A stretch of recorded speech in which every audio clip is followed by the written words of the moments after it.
অনেকে রোজা রেখে থুতু গিলাটাকে দোষণীয় মনে করেন যে রোজা রেখে বোধহয় থুতু গেলা যায় না, এই জন্য ঘন ঘন থুতু ফেলে দেখবেন অনেকে আছেন।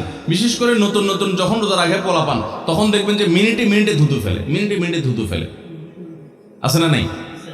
এই ঘন ঘন রোজা রাখে আপনার থুতু ফেলে কেন? কারণ মনে করতেছে থুতু গিললে তার রোজা ভেঙে যাবে। ভাই, থুতু যদি আপনি না গিলেন আপনি বাঁচবেন? থুতু না গিললে কেউ বাঁচবে? যতই আপনি থুতু ফেলেন, আপনার থুতু তো কিছু না কিছু ভিতরে যাবেই। যদি না যায়, গলা শুকিয়ে গেলে তো আপনি মরেই যাবেন।